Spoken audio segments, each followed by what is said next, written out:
Hello, my beloved ADHD empath. Hello, my indigo child. Hello. You're loved, you're welcome, and we appreciate you just the way you are. And today I want to talk about the life of being an empath, the challenges we have, but also the strengths that we have to cultivate. First, what do I see with empaths and people with ADHD? I see that we tend to be energetically sensitive. That means we do pick up on a lot of energies in our environment, mainly thoughts and emotions that are circulating around us from ourselves and people around us. We have difficulty distinguishing between which thoughts are ours and which thoughts are other people's thoughts, which emotions are ours and which emotions are other people's emotions, and we tend to become overwhelmed. But that is because we are very sensitive. We pick up on so many things, we pick up on too much information, and it renders us confused and overwhelmed.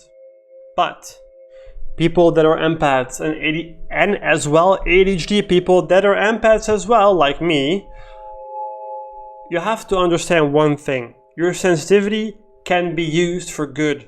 It can be both a curse and a blessing. Please see it as a blessing. You can use it as a blessing by harnessing the power of it.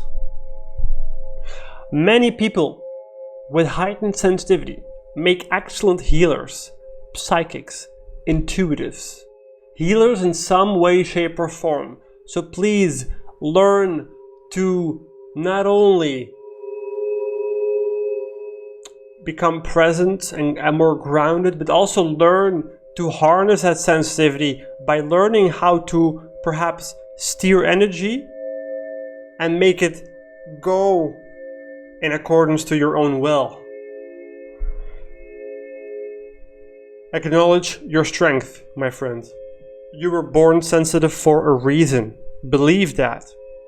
Second thing that I see that empaths and people with ADHD and indigo kids and so on and so forth, these kind of people, is that we tend to go off in fantasy land. We tend to lose connection with the present moment, so we have a hard time being in the present. And I believe that is because we are so sensitive, we pick up on too much things, we become overwhelmed, and that becomes too harsh, too difficult, too painful for the soul to leave or to stay present in the 3D dimension. So what happens is we want to escape, we want to go away from where it's painful, which is the present moment, which is the 3D physical reality. So what we're doing is we're going off into a fantasy land and we daydream. And all the other kids are daydream, but we tend to stay there.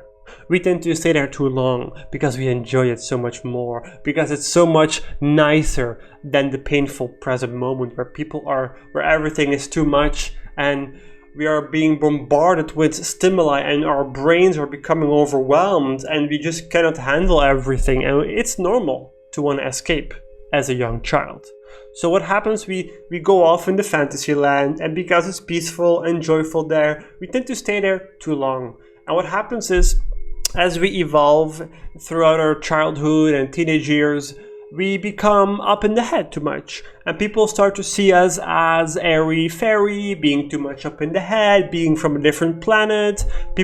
We fail the ability to relate to people in the present moment. So what we have to learn is to ground ourselves, which is part 3. Lesson 3 is grounding. I believe that we have to ground ourselves by getting out in nature, walking bare feet on grass fields.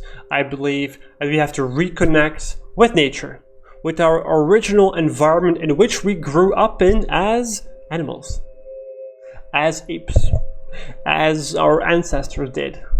I think we have to reconnect back to where we came from and re-establish that connection with our primitive nature, with the primitive environment that we grew up in and evolved in for millennia and probably thousands of years and perhaps millions of years. Who knows the exact truth about that? But the basic point is we have to get back to where we came from. We have to establish a connection with nature, thereby connecting back to ourselves, thereby being able to connect back to the present moment through the root chakra, and thereby becoming more relatable to the opposite, to other people, basically. A last point that I want to make for my lovely ADHD people and my lovely empaths, or both, is that we need to value ourselves first, because we tend to be somewhat people pleasers sometimes. We want the people to like us because we think that they will like us back in return. So we're pleasing people in order to gain love. But that's actually not how it works. We need to love ourselves first. We need to value ourselves first. We need to put ourselves first.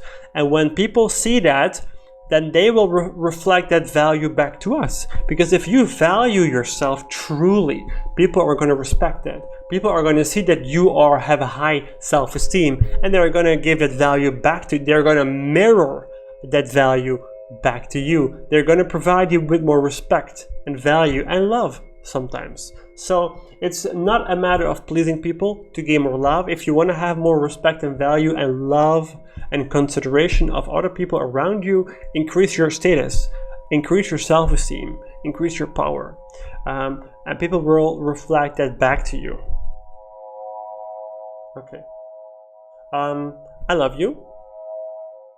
If you want to have, so I'm an energy healer, so if you want to have energy healing therapy with me, whether that's about anxiety, depression, whether you need confidence, we can work on that. I can release with my energy healing therapy and skills, I can release certain patterns, waves, codes that are of low self-esteem.